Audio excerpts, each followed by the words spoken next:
Yo, what's going on, boys? Welcome back to the Juicecast. So, I had a little bit of time to process what happened during the main event of UFC Seattle, and I wanted to get into some of my thoughts and opinions on the fight itself. Now, if you guys remember my prediction video that I posted on Juicy MMA going into this fight, I thought Adesanya was going to win, and in that video, I said explicitly I did not see any evidence of Israel Adesanya actually being washed, as he was going up against the UFC's best in some of his more recent losses, and also he was competing and beating those guys as well. As in the Dricus fight, I thought he was winning the fight until he got finished, and even in the Imavov fight, I thought he was winning that fight until he got finished. So we were seeing a very similar scenario there, but at the very least, he was competing and beating for certain moments a lot of the UFC's best fighters. So going into this fight against Joe Pyfer, a guy who, in my opinion, was a significant step down in competition as compared to either Dricus or Imavov, I thought Izzy would be okay here, and I just did not think he was washed. But after that performance against Joe Pyfer, I have a completely different thought process on Adesanya. At this point, I think it's very fair to say that he actually is washed, more or less.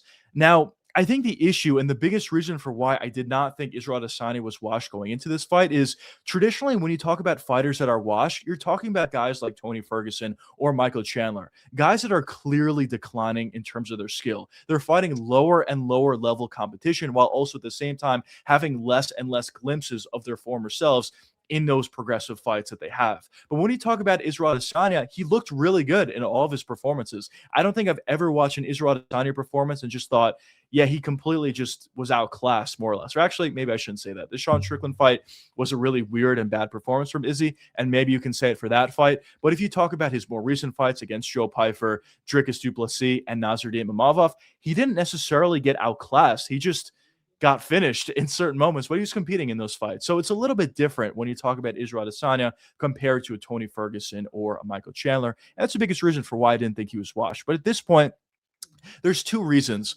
for why I think Israel Adesanya is washed. The first reason for why I think he's washed is I think his fight IQ has taken a nosedive as compared to what it used to be. As when you talk about Israel Adesanya in his prime, he actually had really good fight IQ. He did a really good job at utilizing footwork, calf kicks, feints, jabs, right hand stand switches. Essentially, he did exactly what he needed to beat his opponents. But at this point, we've seen it multiple times, but specifically talking about his fight against Joe Pyfer, he had a lot of success early by doing all those things that I just mentioned. The calf kicks were working really effectively. The feints were working really effectively. Joe Pyfer was biting significantly on those. The stand switches really gave Joe Pyfer issues. The takedown defense even looked really good alongside the cage. The movement also and the angle changes also really gave Joe Pyfer a lot of issues. And he was swinging on air and he was swinging heavy on air, which easily could have gassed him out as the fight progressed.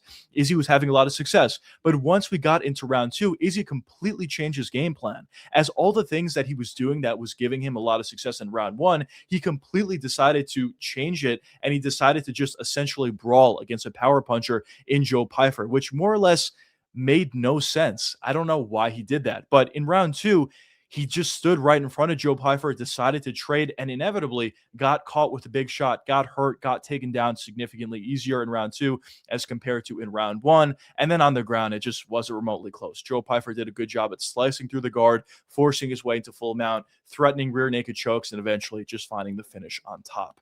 So I think fight IQ is the first real thing that Israel Adesanya has taken a nosedive with. Now, obviously, I know his chin and his reaction time and his movement a little bit is definitely other aspects you can say is washed about Israel Adesanya. But as I said, there's two main things. Number one has to be his fight IQ. But number two, I think, is his acceptance with his losses. Now, I'm not saying Israel Adesanya wants to lose, but with that being said, I think we've seen this in his last three fights against Dricus, against Joe Pyfer, and against Imavov. But in all three of those losses, I think Israel Adesanya just looks very content with losing. And that's something that you don't like to see with fighters. When fighters start to get content with their losses, all of a sudden they have to retire because if they continue forward, they're just not going to have that same level of fire to train in the training room, in training camp, and going into the fight. They're just not going to have that same motor and care as much. And that's really where MMA becomes dangerous for those sort of fighters. That's really when they start to get knocked out a bunch of times in a row and take a lot of damage. And honestly, for Adesanya,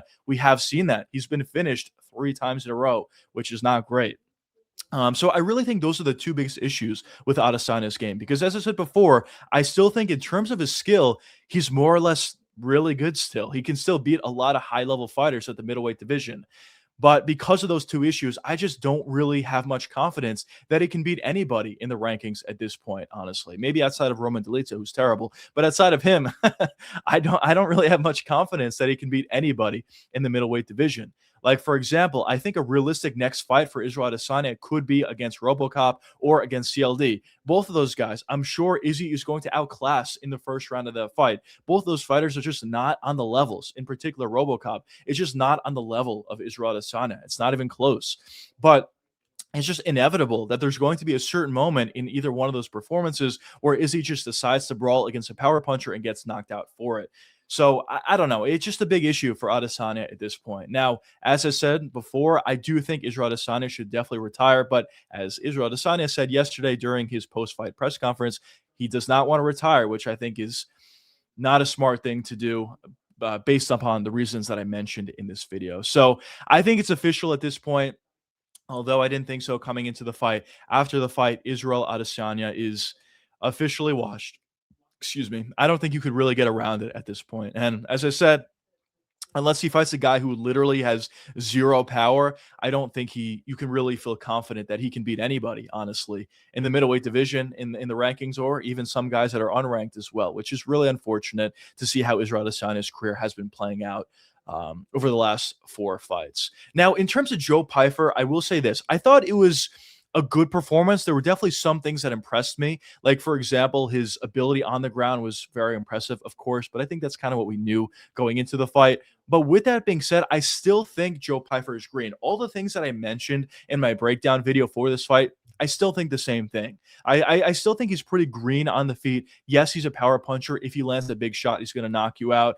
But there's a lot of moments where it just seems like he doesn't really know what to do. He doesn't really know how to put together punches in combination, put volume out there. And in certain moments, if he can't find his opponents, like exactly what happened in his fight against Jack Hermanson, he's just not really going to have success, and he's not really going to know what to do. So in terms of Joe Pyfer, good performance, I would say, against Adesanya, but I'm still not sold on him. I'm sure he's going to be a top 5 guy at the middleweight division at this point after beating Izzy, who was number 4 before this fight. But I don't think he's on that level of a top 5 guy at the middleweight division. Now, in terms of what's next for Joe Pyfer, I think he should fight Kaya Bahayo. I think that fight makes a lot of sense. Both guys are coming off victories, and Kaya Bahayo, I think, is going to be a significantly more difficult test for Joe Pyfer as compared to Israel Adesanya. Now, as for Israel Adesanya, I kind of touched upon this before. I think he should retire, but I know he wants to continue. So a fight that I think is most likely going to happen next for him, which is really unfortunate, is either going to be CLD or RoboCop. I think one of those fights are going to happen just because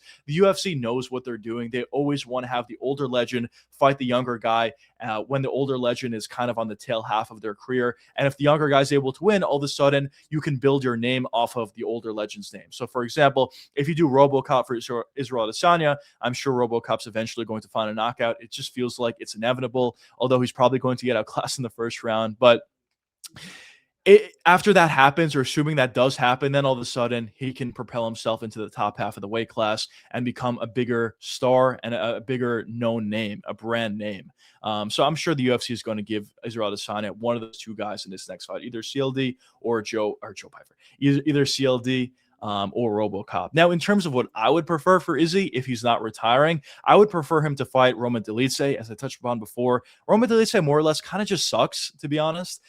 So I think if you are Israel Adesanya, that's the fight that I would push for. I do think he can actually beat Roman Dolidze, or he should definitely beat Roman Dolidze. If he loses to Roman Dolidze, I think at that point you have to retire if you're Israel Adesanya. But I don't know. I think he should retire nonetheless, though, to be completely honest. So those are my thoughts about the main event of UFC Seattle. Izzy's officially washed. Joe Pyfer is good, but I still am not totally sold on him. I still don't think he's a top 5 guy at the weight class, but I guess only time will tell what does end up happening for both of these guys. But anyways, I hope you guys enjoyed this little video on the Juicecast. If you guys have any questions or comments, be sure to let me know down below in chat. But until the next time, the next Juicecast episode is going to be coming out on Thursday at 7 p.m. Eastern time. So until then, I'll see you guys in the next one. Peace out, fellas.